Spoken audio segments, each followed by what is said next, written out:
Olá, sejam todos bem-vindos. Eu sou o professor Jorge Alberto e hoje nós vamos falar um pouquinho sobre romantismo, mais especificamente sobre a prosa romântica.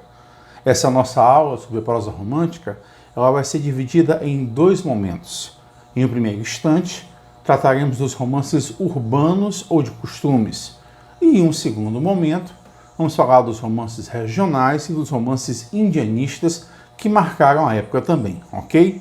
Mas, independente de ser romance urbano, regional, indianista ou histórico, percebe-se, por exemplo, que o contexto é o mesmo. Você está vivenciando uma grande euforia no país. Em 1822 houve a proclamação de nossa independência política.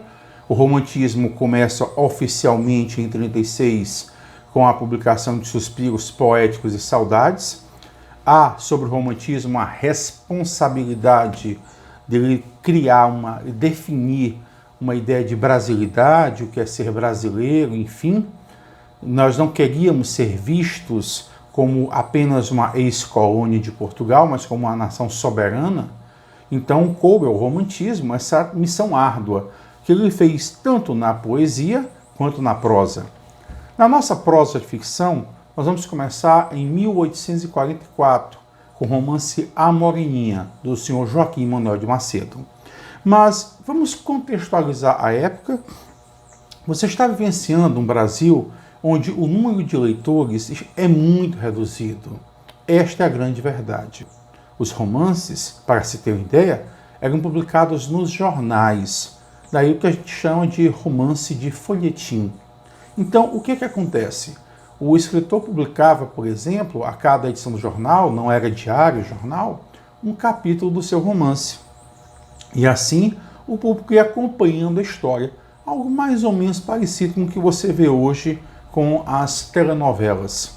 Resultado da conversa, começamos então a criar um público leitor. O romantismo teve esta grande responsabilidade sobre si, a criação de um público leitor. E, obviamente, em torno desses romances, você tinha toda a vida fluminense da cidade do Rio de Janeiro ali colocada. Os costumes, os hábitos, enfim. Então, eram romances que o leitor se identificava muito facilmente, tá bom? Então, nós temos aqui, de acordo com o tema, essas classificações: o romance urbano, histórico, indianista e regional. Então vejamos que nós estamos vivenciando uma época de definição do Brasil. O que é o Brasil historicamente, o que é o Brasil na cidade, o que é o Brasil no campo, enfim, o que é o Brasil em todos os seus aspectos, tempos e espaços, ok? E aí a gente vai agora para as características do romance romântico. O que ele traz de interessante? A primeira grande coisa, que já até comentamos, ele consolida, ele cria um público leitor. Esta é a grande verdade. Foi o romantismo que criou este público, porque a literatura ela funciona dentro de um processo. Você tem alguém que escreve e alguém que lê. E este alguém que lê é o público leitor. Sem ele não há literatura. Não adianta o texto ser produzido se não tem quem o leia. Então foi o romantismo que despertou a atenção desse público. Mas como o romantismo fez isso? Simples. Ele criou histórias de amor, histórias bobinhas, suspenses, mistérios, enfim, personagens nobres, idealizados. E isso, claro, pegou o público leitor. O público leitor se via ali, ou melhor, queria se ver ali. Esta é que é a grande verdade. Você vai ter, por exemplo, uma literatura simples, fácil, de uma organização muito simplória. Não podemos exigir muito do romantismo neste sentido. Não é uma questão da limitação dos escritores, compreenda. É uma questão de limitação do público leitor que está começando a ler, está começando a ter este hábito. Então, esta criação do público leitor em torno dessas histórias que você tinha, a vida social da cidade, os costumes, os hábitos, Tudo isso é característica da prosa romântica. Mas também nós temos, claro, o romantismo ele tem uma principal função: descrever a ideologia, os valores da burguesia, sem dúvida nenhuma. Peguemos, por exemplo, um romance bem tradicional e bem clássico neste sentido, Senhora, José de Alencar. Se você pega a Senhora do Alencar, ou a Moreninha mesmo, do Joaquim Manuel de Macedo, você verá como é que é a vida social da elite da época. Então, esses costumes, os saraus, os bailes, tudo isso é muito bem visto. O romance romântico também tem essa função. E, claro, a outra grande função, como já colocamos, é retratar o Brasil nos seus espaços, tempos e tipos humanos. O romance urbano, regional, histórico e indianista. Aí você vai perguntar, Jorge, qual desses tipos de romance mais vingou? O romance urbano, pelo fato de ter uma realidade mais próxima com o leitor. Neste sentido, vamos começar a trabalhar os romances urbanos. E o primeiro autor que veremos é o senhor Joaquim Manuel de Macedo.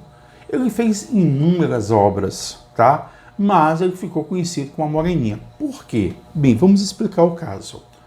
O Joaquim Manuel de Macedo foi um autor que, no seu primeiro livro, ele descobriu uma fórmula de sucesso.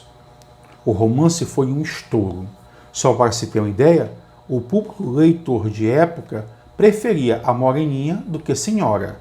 Veja que não estou falando de uma questão de técnica. O romance Senhora, dentro do romance urbano romântico, é a melhor obra produzida no nosso romantismo. A questão é que o Joaquim Manuel de Macedo ele conseguiu encontrar uma fórmula fácil que agradasse o público da época, histórias previsíveis, namoricos, empreendimentos amorosos bobos, personagens idealizados e aquele típico final feliz. Resumindo, ele escreveu o que todo mundo queria ler. Não é à toa que ele ficou sendo um dos mais famosos escritores de sua época. E hoje, ele só é, de certa forma, lembrado na literatura brasileira porque o seu romance, A Moreninha, inaugura essa modalidade dentro da nossa literatura. Porque se não fosse isso, seria um autor esquecido, por conta da sua imensa repetição de procedimentos, de temas, enfim. E do que trata a Moreninha, Jorge Alberto?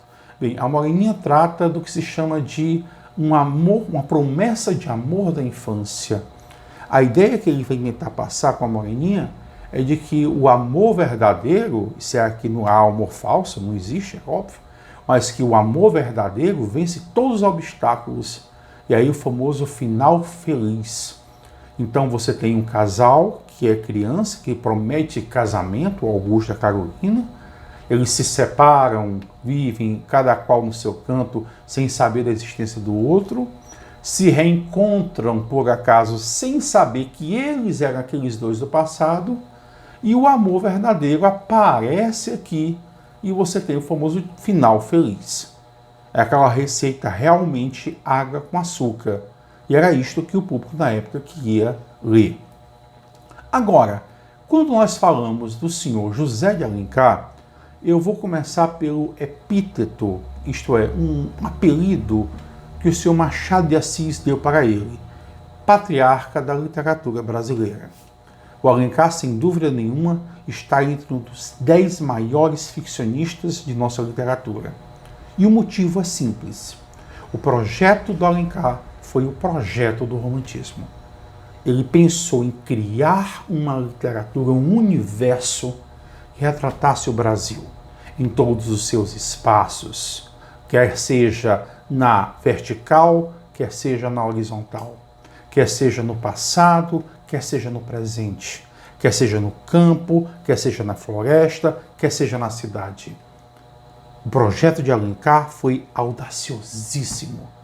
Tanto é que quando você fala das características do romance romântico, você está falando das características da prosa de Alencar. Mas tudo foram flores para Alencar? Não. Alguns romances, como os regionais, ele não se saiu tão bem assim.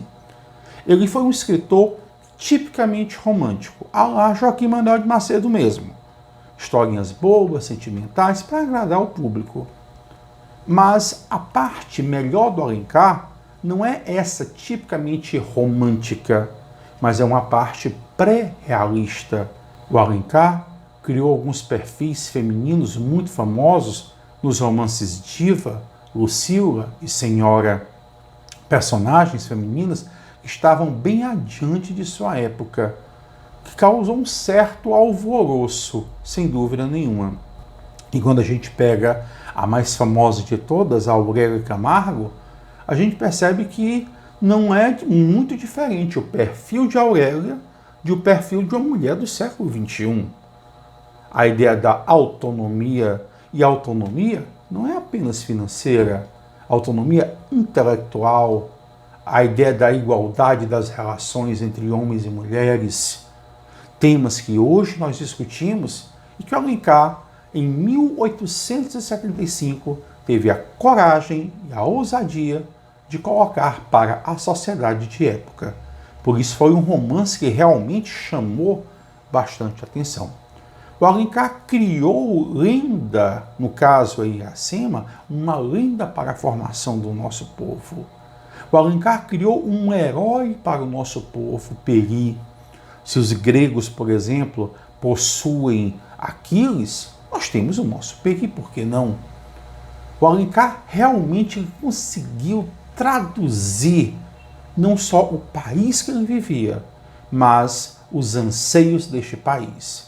E aí a gente vai, claro, passear hoje apenas pelo romance Senhora, que é a parte urbana mais destacada do Alencar, romance pré-realista.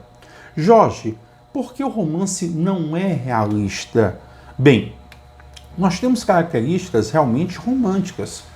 Há uma certa idealização do amor e dos personagens, você tem a descrição dos costumes de época, que é a principal característica do romance romântico, mas nós temos traços realistas, como por exemplo, a vida social de aparências do senhor Fernando Seixas, a questão do casamento pelo dote, o dinheiro, e aí você tem a relação amor versus dinheiro, uma relação, diga-se de passagem, bastante atual até nos nossos dias. Você pega também, por exemplo, dentro desse aspecto, você percebe uma sociedade patriarcal, familiar muito forte, muito arraigada, e o Alencar mostra isso, onde a mulher parece não ter espaço e a Aurélia vai tentando encontrar o seu espaço, tentando conseguir furar este bloqueio, que é um bloqueio muito difícil. E aí você tem um outro grande tema, o papel social da mulher. Então, realmente são temas que são antecipadores do realismo. A Aurélia vem de aurum, ouro, poder, mas não se iluda.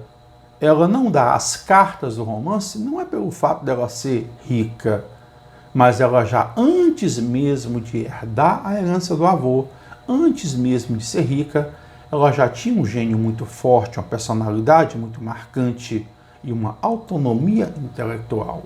Entenda bem, a autonomia começa aqui, depois é que ela desce para o bolso, e não o contrário. E é dentro desse sentido que, enquanto ela era pobre, ela foi rejeitada por Fernando Seixas, que preferiu um casamento com Adelaide Amaral por um dote de 30 contos. Mas por que isso? O Seixas amava realmente a Aurélia, mas ele devia a Deus e mundo viver de aparências, não tinha onde cair morto.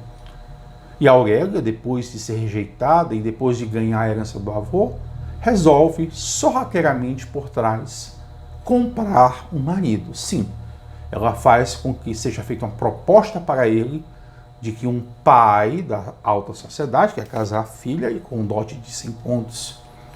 E aí vamos ver que o principal motivo do romance é romântico, uma vingança amorosa.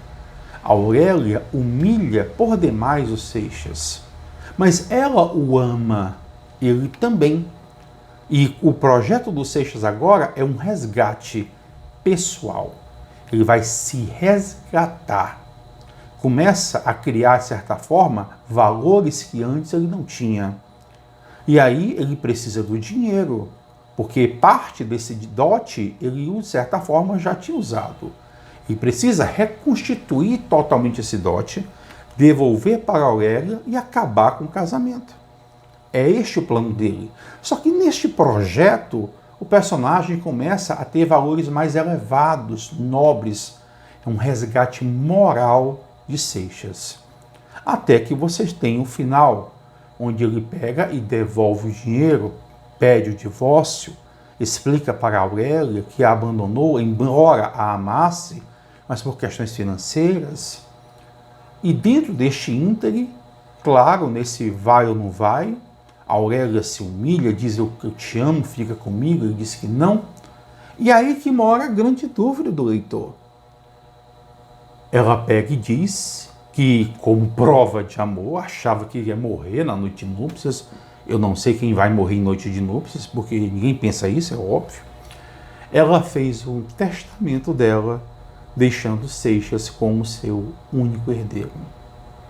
E ele fica comovido. Perceba, por exemplo, que dentro deste processo ficamos com a dúvida: é o amor ou é o dinheiro que prevalece? Se o Seixas fica com a Aurélia por amor ou dinheiro, o Alencar, nesta hora, ele titubeou e preferiu deixar em aberto. Tá? Então você percebe que há todo um resgate dos personagens. A Aurélia, ela se mostra uma personagem corruptível diante de toda a sua situação financeira precária, ao contrário de Seixas, que se corrompe facilmente se vendendo por um casamento de 30 contos de réis. E aí, nesse sentido, ela parte para a vingança. Ela quer realmente buscar a forra e vai casar-se com Seixas para humilhá-lo. Dentro do romance urbano, há um autor que chama bastante atenção, é o senhor Manuel Antônio de Almeida, um autor de uma única obra apenas, Memórias de um Sargento de Milícias. A obra é extremamente pré-realista. Temas muito mais ousados, embora mais superficiais, mas mais ousados do que Alencar.